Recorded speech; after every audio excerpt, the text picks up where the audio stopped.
On se retrouve aujourd'hui pour la deuxième partie des choses qui ont été normalisées dans les relations amoureuses de nos jours, mais qui ne sont absolument pas normales. N'hésitez pas à vous abonner si vous êtes nouveau sur ma chaîne. Activez la cloche de notification pour être au courant à chaque fois que je publierai une nouvelle vidéo. Voilà, suivez-moi également sur mes autres réseaux, Facebook, Instagram. Et on va commencer tout de suite.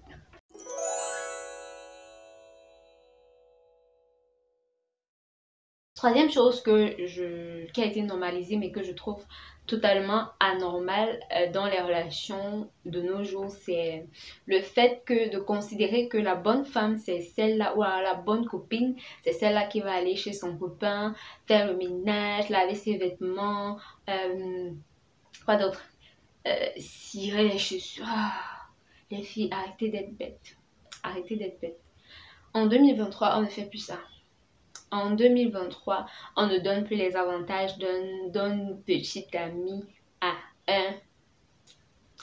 En 2023, on ne donne plus les avantages d'un époux à un petit ami. Tant qu'un homme ne vous a pas épousé, vous n'avez aucune obligation de laver ses vêtements, aucune obligation de faire le ménage chez lui, etc.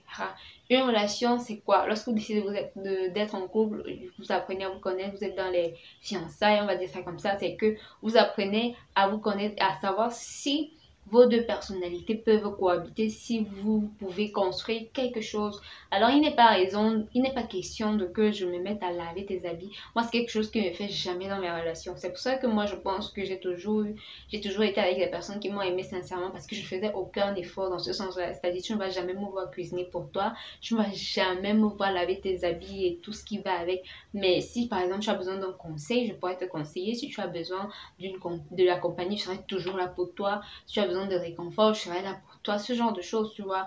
Mais également, je te serai fidèle.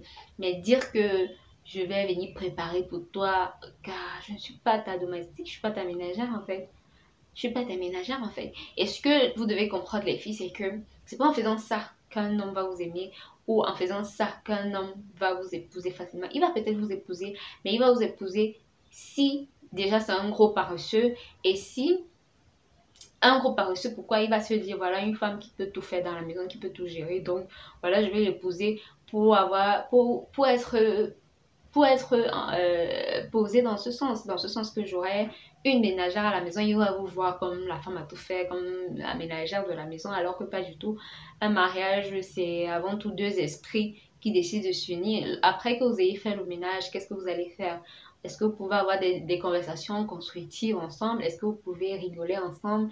Est-ce que vous pouvez sortir, vous balader et tout? Donc pour moi c'est ça. Pour moi c'est quand un homme vous aime, vous n'avez besoin de rien faire. Vous n'avez qu'à être vous-même. Je vais commencer à faire des vidéos sur l'amour si jamais cette vidéo atteint un certain nombre de vues. Et vraiment, j'ai beaucoup de conseils à donner en amour parce que j'ai de l'expérience. Croyez-moi, j'ai de l'expérience. Je n'ai pas eu plusieurs partenaires, non. Moi, j'ai acquis mon expérience avec une seule relation, alors qui a duré 5 ans. Donc, et également avec ce que j'ai pu observer autour de moi, donc je sais de quoi je parle. J'ai pris le temps de mener toute une expérience humaine, de prendre le temps de comprendre, de connaître la psychologie masculine. Donc je sais de quoi je parle. Je sais de quoi je parle. Et puis j'aime le plus triste dans ça, c'est que les mariages d'aujourd'hui, même, c'est beaucoup plus des mariages de reconnaissance. Le plus souvent aujourd'hui, pourquoi il y a beaucoup des infidélités ou alors des hommes qui sont mariés sous régime monogamique mais qui ont d'autres familles à l'extérieur? C'est parce que à un moment donné, l'homme va vous épouser parce qu'il est responsable, et que peut-être vous lui avez donné un enfant ou vous lui avez fait des enfants, ou parce que vous l'avez supporté dans la galère, ou bien vous êtes occupé de lui dans ce sens, comme je disais, vous allez laver ses habits et tout.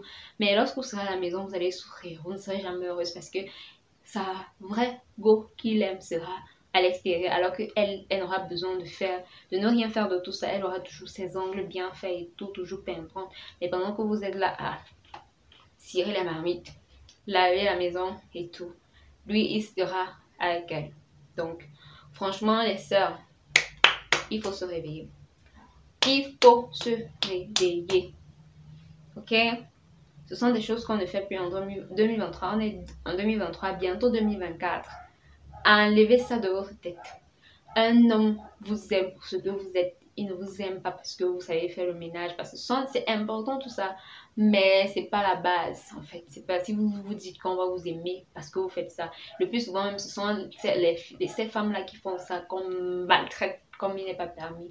Et lorsque tu ne donnes pas ton énergie comme ça facilement avant qu'un homme ait été épousé, il va te respecter. Et même si ça se passe mal à la fin, tu n'auras pas trop de regrets parce que tu sais que tu ne te seras pas donné entièrement, mais toi tu es là. Et puis même d'abord, quand tu fais ça, quand vous serez marié, tu vas encore faire quoi? Il n'y aura rien de nouveau. Alors que quand tu es là, tu ne fais rien de tout ça. Quand vous serez marié, quand tu vas faire des choses, il sera surpris, il va se dire non. Donc tu savais faire ça.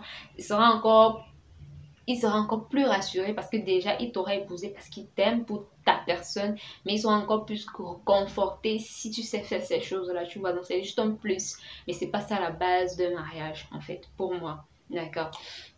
La quatrième chose et dernière chose qui a été normalisée dans la société d'aujourd'hui et que je trouve absolument pas normal, c'est le fait d'avoir des enfants avant le mariage. C'est le fait d'avoir des enfants avant le mariage. Ça peut arriver une fois, ça peut être une erreur et tout, mais il faut se ressaisir. Et l'idéal, c'est d'empêcher que ça arrive. Mais si ça arrive, je ne vous demande pas d'aller vous débarrasser ou quoi que ce soit, non, vous assumez.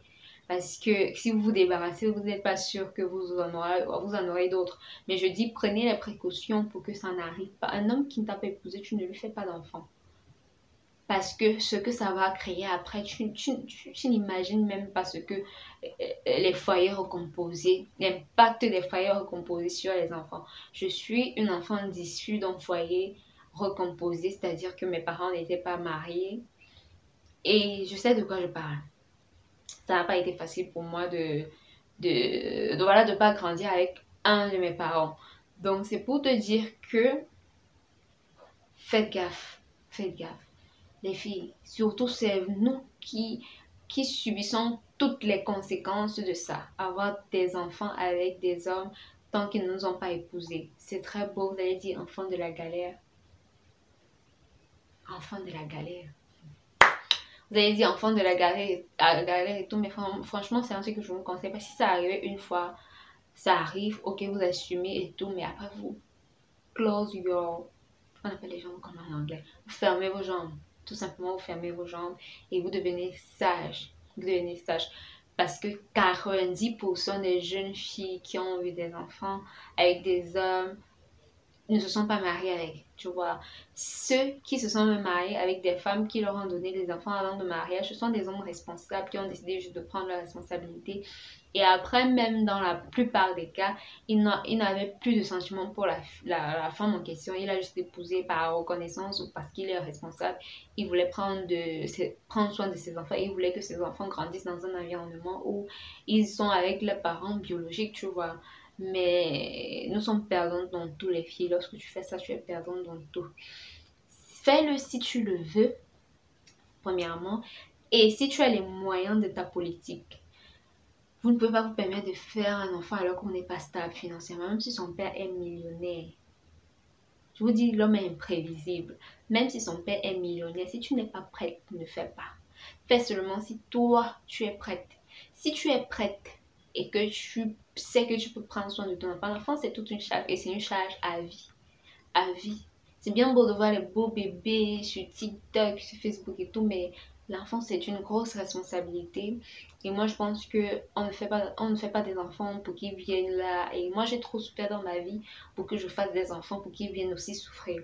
Moi, je me suis dit que je vais faire mes enfants quand je saurais que moi, je peux en prendre soin. Mes enfants ne doivent même pas un peu souffrir. Parce que moi, je sais ce que ça a fait, l'impact que ça a eu sur moi. Et si je n'étais pas une femme forte d'esprit, une femme de principe, franchement, je ne serais pas là en train de vous donner des conseils. Je ne serais pas là. Peut-être que je serais avec un dieu sugar daddy dans un hôtel quelque part. Donc vraiment les filles, faisons gaffe. Et une vie, ça se planifie. Un enfant, c'est tout un projet. Un enfant, c'est tout un projet. Un enfant, ça se planifie. Si vraiment vous voulez avoir une vie stable, avoir des enfants équilibrés, faites des enfants lorsque vous êtes mariés. Si ça arrive une fois, c'est pas grave. Occupez-vous de cet enfant, mais devenez plus sage. Mais si ça arrive une fois, deux fois, trois fois, c'est que toi-même, tu sais pas ce que tu veux. C'est que ta vie, c'est un brouillon. Comment est-ce qu'on va te respecter avec ça? Comment? Et combien d'hommes épousent aujourd'hui des femmes qui ont déjà des enfants? Ça existe, c'est vrai, mais combien d'hommes? Il faut vraiment trouver des hommes exceptionnels, des hommes bien, ou alors des hommes qui ont déjà eux aussi des enfants, mais voir un homme qui n'a pas d'enfant, toi tu as un enfant, et il y a toujours des conflits dedans. Donc il y a tellement de petites des difficultés à ça. Moi j'aime tellement la paix que j'évite ce genre de choses, et surtout je veux le meilleur pour ma future progéniture, je veux qu'ils viennent dans de bonnes conditions. Donc voilà, c'est ce que je voulais partager avec vous, franchement, de ces choses que j'ai eu à observer dans les relations amoureuses d'aujourd'hui, surtout les relations afro, c'est-à-dire africaines. Euh, Ce sont ces choses qu'on prend beaucoup plus dans des relations. Pourquoi on les considère comme des relations dites sérieuses, ok? Mais pour moi, pas du tout. Vous n'avez pas besoin de faire tout ça pour estimer que vous êtes dans une relation sérieuse. Un homme qui vous aime vraiment va faire les choses bien. Il ne va pas vous mettre de pression. Il ne va pas vous obliger à faire les travaux difficiles dans sa famille, chez lui, pour prouver que vous êtes une bonne femme. Il va regarder votre personnalité, votre intérieur, votre fond. Tu vois, il ne va pas regarder si tu es une bonne ménagère ou pas, parce que tout ça, tu peux apprendre ça après. Mais tu dois déjà avoir d'abord un bon fond pour espérer entrer dans un mariage, pour espérer construire quelque chose de durable avec un homme. Donc voilà, j'espère que la vidéo vous aura plu. Si c'est le cas, n'hésitez pas à me laisser des pouces en l'air, commenter, partager. Donnez également vos avis en commentaire, je lirai tous les avis. On se dit à très très très bientôt pour une nouvelle vidéo. Prenez soin de vous et n'oubliez pas de sourire car la vie est courte.